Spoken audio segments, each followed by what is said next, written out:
You either have it or you don't. You'll either love it or you won't.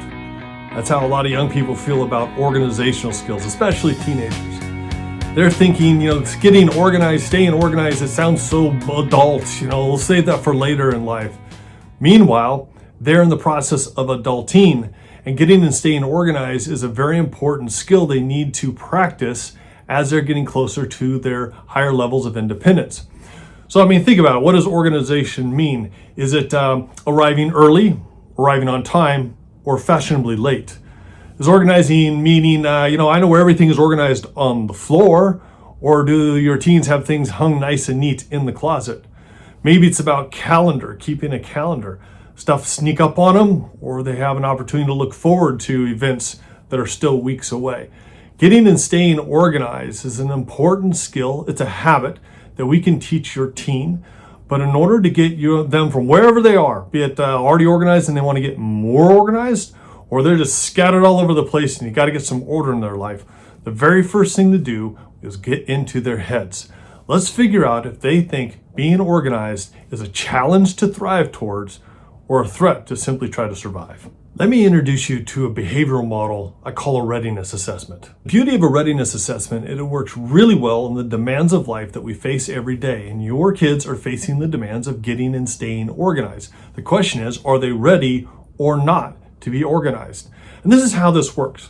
When your kids find themselves facing a task that requires specific effort, like getting and staying organized, this is considered a demand of life. The first thing they do, knowingly or not, is they size up the situation. This can be considered a readiness assessment. Based on their willingness, which is a mindset, and ability, which is a combination of their skill set and tool set, they determine if they are ready or not to face the demand. If they are ready, they feel challenged, and our brains love a good challenge. If they're not ready, they can feel threatened, and most people do all they can to avoid a threat. These very different responses to the demand of organization produces different behaviors, which are either positive performance or poor performance. And as expected, they lead to one of two outcomes: thrive or survive. Now, to make this readiness assessment work in your kid's life related to getting and staying organized, let's go back and examine what demands they're facing related to organization.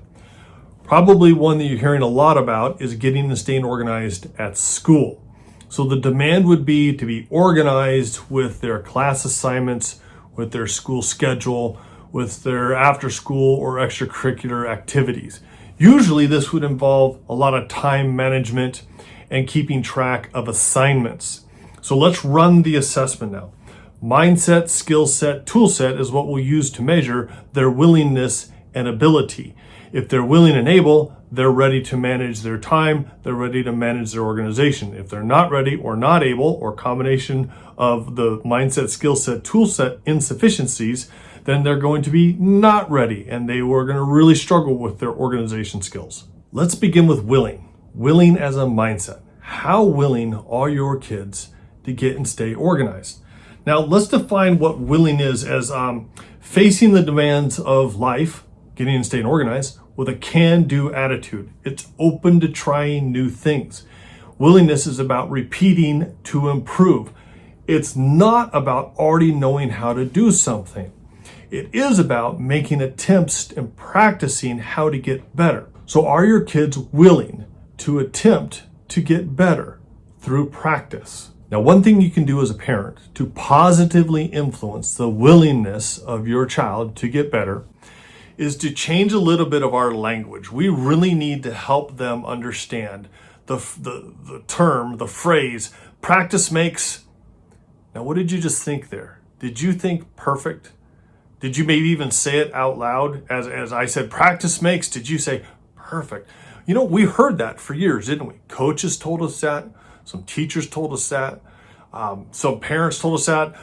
Piano teachers, music teachers, they said practice makes, and then we filled in the blank with perfect. You know what? Practice doesn't make perfect, and we've got to stop telling our kids that. Because if practice made perfect, then there'd be no room for improvement. When we saw a perfect performance, nobody would ever best that performance. Yet every time we see on a local or global stage a perfect performance, someone comes around after and betters that performance. How is it that people better perfect? through practice. So please communicate to your kids that practice doesn't make perfect, but practice makes better. And if they're willing to get better, and I don't know many young people who aren't willing to get better. In fact, that's really what they want. They want to be better. But better requires some practice. So if practice makes better and they're willing to get better, then we can show them how to organize their life, be it the clothes on the floor or their calendar and their schedule and their homework in order to get better. It's not going to happen overnight. Practice takes time as well. So over some time, with some practice, they'll get better. If they're willing to get better, then we're on the right starting point. And from a starting point of willingness, they can set out on a track to rise to the challenge of getting and staying organized, and in turn thriving in life. But first, they'll also need to gain the skill set and tool set needed to be organized. This will make them ready to take on the demand of organization. And I'll introduce you to the skill set and tool set of organization starting in our next video.